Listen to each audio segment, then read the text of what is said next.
Hi everyone. दोस्तों, आप सभी को मेरा नमस्कार। मैं हूं डॉक्टर सवनी पंडित फ्रॉम मरबन प्रखंड, मुजफ्फरपुर, बिहार। दोस्तों, आज मैं एक ऐसे टॉपिक पर बातें करेंगे। आज मैं एक ऐसे हेल्थ प्रॉब्लम के बारे में डिस्कस करने वाला हूं जो लोग अक्सर बातें नहीं करते हैं, नज़रअंदाज कर देते हैं। तो आज मैं टीबी के बारे में बताऊंगा, जिसको हम ट्यूबरक्लोसिस कहते हैं। दोस्तों, टीबी के कई एक नामों से जाना जाता है। जैसे उसको तपेदिक भी कहा जाता है, क्षय रोग भी कहा जाता है, याचमा भी कहा जाता है, ट्यूबरक्लोसिस कहा जाता है, या फिर उनको शॉर्ट में टीबी बोला जाता है। क्योंकि हमारे शरीर में टीबी सिर्फ नेल यानी नाखून और हेयर, दो ऐसे चीज़ों को छोड़ के शरीर के सभी अंगों में टीबियाँ होती है। जैसे बोन टीबी होता है ना, उसके बाद मसल्स टीबी होता है, उसके बाद इस तरह से पल्मोनरी टीबी होता है। कई एक टीबियाँ होती है। तो आज के इस वीडियो में मैं टीबी के लक्षण बताऊंगा। तो अगर आप भी इस तरह से लक्षण आते हैं तो आप भी सतर्क हो जाएं, सावधान हो जाएं और नज़रअंदाज नहीं करें। ऐसे अगर लक्षण आप में आते हैं, आप में दिखाई देते हैं, तो फ़ौरन जो पेशेवर चिकित्सक हैं, फ़ौरन जो रजिस्टर्ड डॉक्टर्स हैं, वहाँ पर आपको संपर्क करने की ज़रूरत है और उनसे प्रॉपर डायग्नोस्ट करवाने की ज़रूरत है, ताकि आपको टीबी बीमारी से आप अगर ग्रसित हैं या फिर ग्रसित होने वाले हैं तो आप निश्चित ही आप सतर्क हो जाएंगे इस वीडियो के माध्यम से। तो वीडियो में बने रहें, वीडियो को पूरा जरूर देखें, वीडियो को स्किप मत करें, जिससे कि आपको आधा अधूरे की जानकारियां आपको मिले। तो दोस्तों, टीबी का पहला लक्षण है कि रोगी को बुखार होना। रोगी का बुखार होना, और वह बुखार 2 हफ्ता 3 हफ्ता या फिर उससे अधिक दिनों तक बुखार रहना, और बहुत सारे उस बुखार को ठीक करने के लिए एंटीबायोटिक्स या एंटीबायोटिक्स दवाइयाँ ले चुके हैं, उसके बावजूद भी आपकी बुखार की समस्या नहीं जाता हो। ऐसे में नज़रअंदाज नहीं करें, आपको हो सकता है टीबी हो। दूसरा लक्षण होता है खांसी। खांसी 2 हफ्ता 3 हफ्ता या फिर उससे अधिक दिनों तक खांसी अगर हो, और खांसी को ठीक करने के लिए आप बहुत सारे ऐसे तमाम कफ सिरप आपने पिया है, फिर भी आपकी जो खांसी की समस्या है वह दूर नहीं हो रहा है। ऐसे में आपको नज़रअंदाज नहीं करना है, फौरन पेशेवर चिकित्सक से मिलना है, ताकि आपका प्रॉपर डायग्नोस्ट हो और आप पूरी तरह से ठीक हो। और तीसरा होता है थकान होना। ठीक है, थकान होना यानी कोई भी काम करना तुरंत थक जाना। और चौथा होता है दोस्तों, शरीर दिन प्रतिदिन कमजोर हो जाना। ठीक है, और पांचवा होता है भूख नहीं लगना। और छठा होता है आपका शरीर धीरे धीरे कालापन में आ जाता, शरीर का काला हो जाना। और आठवां होता है सर में दर्द करना, माथा में दर्द करना, शरीर के विभिन्न हिस्सों में दर्द करना। और उस दर्द को ठीक करने के लिए बहुत सारे आपने मेडिकल स्टोर से आपने दवाइयाँ ली, बहुत सारे चिकित्सकों से आपने दवाइयाँ ली, फिर भी इस तरह की समस्याएं आपको दूर नहीं हो रहा है। ऐसे में आपको नज़रअंदाज नहीं करना है, फौरन चिकित्सकों से मिलना है। आज मैं टीबी के जो तीसरा स्टेज है, फर्स्ट स्टेज में क्या लक्षण आता है टीबी के, सेकेंड स्टेज में क्या लक्षण आता है टीबी के, और थर्ड स्टेज में क्या लक्षण आता है, और टीबी गंभीर कैसे हो जाता है, टीबी कैसे लोग टीबी से मर जाते हैं, आखिर टीबी की जब प्रॉपर इलाजें हैं, टीबी की संपूर्ण दवाइयां जब मार्केट में उपलब्ध है और चिकित्सक इलाज करते हैं, ठीक भी हो जाते हैं, तो आखिर कौन ऐसा चीजें हैं जिसके वजह से टीबी नहीं ठीक होता है और आए दिन लोग टीबी से मर जाते हैं, उस पर भी मैं बताता हूँ। दोस्तों, पहले मैं स्टेज की बात किया था, तो अगर फर्स्ट स्टेज होगा टीबी का, तो फर्स्ट स्टेज में क्या मिलता है कि आपको बुखार होगा, आपको हड्डियों में अकड़न होगी और हड्डियों में दर्द होगा। अगर ऐसा लक्षण मिलता है तो खांसी होना, बुखार होना, ये तो कॉमन चीज़ है जो कि होता है। तो अगर ऐसा लक्षण मिलता है तो ऐसे में आपको नज़रअंदाज नहीं करना है। टीबी की दूसरा स्टेज, रोगी का आवाज़ मोटा हो जाता है। और तीसरा कि उस पर बैक्टीरिया जो बॉडी में होता है, जो कि यह बैक्टीरिया माइक्रोबैक्टीरियम ट्यूबर, चूँकि यह संक्रामक रोग होता है, इसको हम एयरबॉर्न डिजीज भी कहा जाता है, हवा द्वारा यह फैलता है, ठीक है, इसलिए इसको हम संक्रामक रोग कहते हैं। मैं बताऊंगा कौन कौन से रीजन है जिसके वजह से लोग संक्रमित भी होते हैं, और ज़्यादातर टीबी की केसेज कहाँ देखने को मिलता है। तो टीबी की जो सेकेंड स्टेज है, जिसमें आवाज़ रोगी का मोटा होता है, बैक्टीरिया उस पर इस तरह से हावी हो जाता है और उसकी जो इम्यून सिस्टम है वो कमज़ोर बना देता है। और तीसरा स्टेज की मैं बातें करूँगा तो तीसरा स्टेज में मरीज को बलगम से खून आना, जो कफ निकलता है, जो खखाड़े निकलता है, उसमें देखेंगे कि उसमें लाल लाल ब्लड रहता है ना, ब्लड निकलना, और पेशाब करते समय भी ब्लड आना, शरीर एकदम कमजोर हो जाना, शरीर कालापन पड़ जाना, और रात को सोते समय खास करके रात में बुखार आना, तो ठंड भी लगना और शरीर से पसीना देना, देखना कि सीना पर हमेशा उस रोगी को पसीना आएगा, माथा पर ये खूब पसीना आता है। और भूख का तो नहीं लगना, वो तो कॉमन चीज़ें हैं।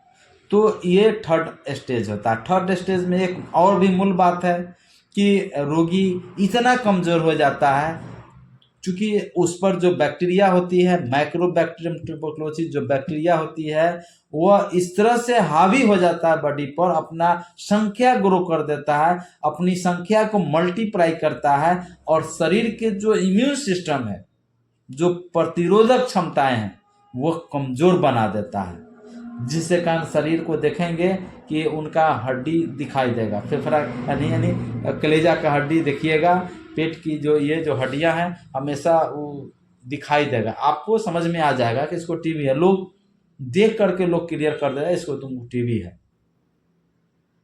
तो ये तीसरा स्टेज है। अब हम फैलने की बात कर रहे थे दोस्तों, आज मैं सिर्फ बात किया था वह कौन कौन से लक्षण है, मैं आपको फैलने का रीजन बता देता हूँ। तो अगर कोई संक्रमित व्यक्ति है, टीबी से ग्रसित व्यक्ति है, तो वह व्यक्ति खांसता है, छींकता है, गले मिलता है, गीत गाता है ना, आपसी संपर्क करता है ना, खूब बोलता है किसी, तो उसके द्वारा जो खांसता है, छींकता है, उससे जो बूंदे निकलता है, जो ड्रॉप्स निकलता है, जो कफे निकलता है, वो जो बैक्टीरिया है वो हवा में तैरने लगते हैं, और जो उसके संपर्क में जाते हैं वह धीरे धीरे टीबी से ग्रसित हो जाते हैं, और 2 से 3 हफ्तों में टीबी के जो लक्षण हैं उसमें प्रकट होने लगते हैं। ऐसे में टीबी वाले रोगी से आपको हाथ मिलाने की ज़रूरत नहीं है, गले मिलने की ज़रूरत है, खांसते छींकते समय आपको रुमाल लगाने की ज़रूरत है। जो रोगी ग्रसित है उनको प्रॉपर रुमाल या फिर उसको क्या कहते हैं, उसको मास्क लगाना अनिवार्य होता है, और जो बलगम होता है उसको एक जगह कहीं ऐसा चीज़ों में आपको रखें ताकि वह फैले नहीं, उसको हमेशा मिट्टी से टोप दे या फिर राख से ढक दे ताकि लोग सम्मिलित हों। क्योंकि मैंने देखा है कि अगर किसी इलाका में एक रोगी टीबी का हो गया तो धीरे धीरे वहाँ 2, 4, 5 रोगी टीबी का मिल ही जाते हैं। कारण क्या है, वो फैलता है। और ज़्यादातर टीबी के केसेस कहाँ देखने को मिलता है, स्लम एरिया में, घनी आबादी में, जहाँ लोग का शिक्षा कमज़ोर होता है, लोग पढ़ाई लिखाई का जानकारी पूरा नहीं होता है, शिक्षा का अभाव होता है, जागरूकता की अभाव होता है, और जागरूकता में भी लोग समझने का प्रयास नहीं करते हैं। तो मेरा वीडियो बनाने का उद्देश्य है कि आप सभी लोगों को टीबी से मुक्ति के लिए, टीबी को जड़ से ख़त्म करने के लिए, टीबी उन्मूलन कार्यक्रम को सफल बनाने के लिए मैं यह वीडियो बनाया हूं, ताकि लोगों में जागरूकता हो और टीबी जैसे बीमारियों से बचा जा सके। दोस्तों याद करिए वो दिन जब आज से 10 साल 15 साल पहले जब टीबी के इलाज प्रॉपर नहीं था, तो लोग टीबी से डर जाते थे, कांप जाते थे, एकदम सिहरन हो जाता था, भयभीत हो जाते थे कि भाई अब टीबी हो गया इसकी मौत निश्चित है, जब उसका प्रॉपर उसकी इलाज नहीं था। लेकिन आज ऐसी बात नहीं है, टीबी का इलाज 100% है, टीबी से लोग ठीक होते हैं, टीबी का फर्स्ट स्टेज में 4 से 6 महीना दवाई खिलाया जाता है। मैं आपको कुछ बतला दूं कि टीबी गंभीर कब हो जाता है। टीबी गंभीर का मतलब होता है कि क्रिटिकल कैसे हो जाता है, एक्सडीआर एमडीआर में कैसे कन्वर्ट हो जाता है।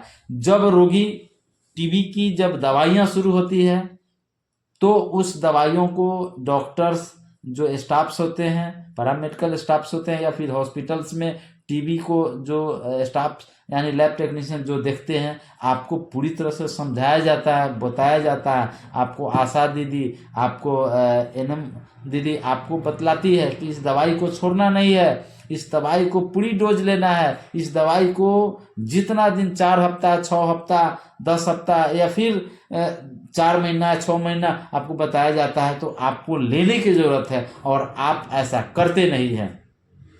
कारण क्या है, डॉक्टर्स को लोग उल्टा समझने लगते हैं। डॉक्टर्स हमको झूठों के दवाई खिला रहा है, डॉक्टर्स हमको बेवकूफ़ बना रहा है, हम तो ठीक हो गए। अगर मरीज 2 महीना दवाई खा लिया, रोगी को लगता है कि अब तो हम ठीक हो गए, हमें दवाई खाने की ज़रूरत नहीं है, चिकित्सक हमें फालतू में बेवजह दवाइयाँ खिला, वही में लोग गलती कर बैठते हैं और दवाइयाँ छोड़ देते हैं। जो धीरे धीरे फिर दवाइयाँ शुरू करते हैं, फिर छोड़ देते हैं, फिर दवाई खाते हैं, फिर शुरू कर देते हैं। इसीलिए टीबी खतरनाक हो जाता है और आपको आए दिन 2 साल तक दवाई खाना पड़ता है, 24 महीना 28 महीना दवाई खाना पड़ता है। किसी किसी को तो दवाई खाते खाते उसकी रामलीला समाप्त हो जाती है।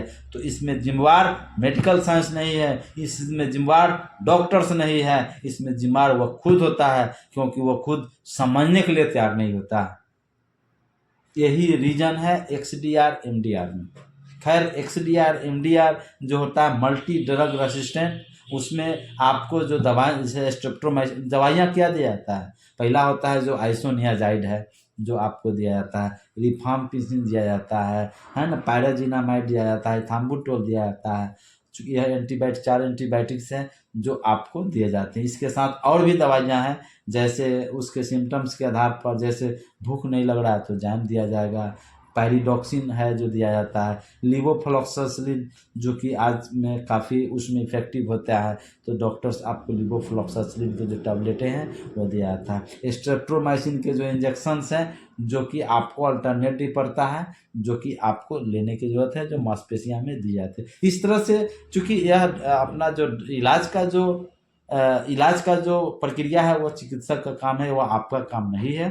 आपको सिर्फ डॉक्टर्स की सलाह माननी है और आपको डॉक्टर्स के गाइडलाइन के मुताबिक प्रिस्क्रिप्शन के आधार पर आपको दवाई लेने की ज़रूरत है, सलाह लेने की ज़रूरत है, और आपको ताकि आपकी जो समस्याएं हैं, हेल्थ इशू है, वो आपको प्रॉपर ठीक हो।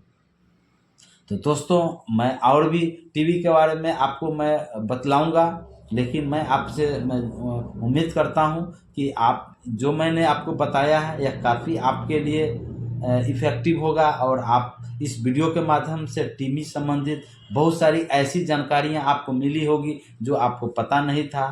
तो मैं आपसे निवेदन करूंगा कि अगर आप इस वीडियो के माध्यम से मेरा वीडियो पसंद आया है तो प्लीज़ लाइक ज़रूर करें, सब्सक्राइब कर दें और वीडियो को अपने मित्रों में, अपने दोस्तों में, अपना समाजों में, अपने ग्रुपों में हर जगह पोस्ट करें, हर जगह शेयर करें, ताकि लोगों को यह जानकारियाँ हो, लोग सजग हो, लोग सावधान हो और हमारा देश टीबी मुक्त भारत बन सके। क्योंकि प्रधानमंत्री श्री नरेंद्र मोदी जी का सपना है कि भारत को 2025 में टीबी मुक्त बनाना है, तो यह हम लोगों की प्रयास जब होगी तो निश्चित ही सफल होगा। तो आप सभी को मैं ज़्यादा समय न लेते हुए मैं आपसे विदा चाहता हूँ। फिर मैं अगले वीडियो में एक अच्छी हेल्थ वीडियो लेकर के आऊँगा और मैं आपको जानकारियाँ दूँगा। तो आप सभी को बहुत बहुत धन्यवाद।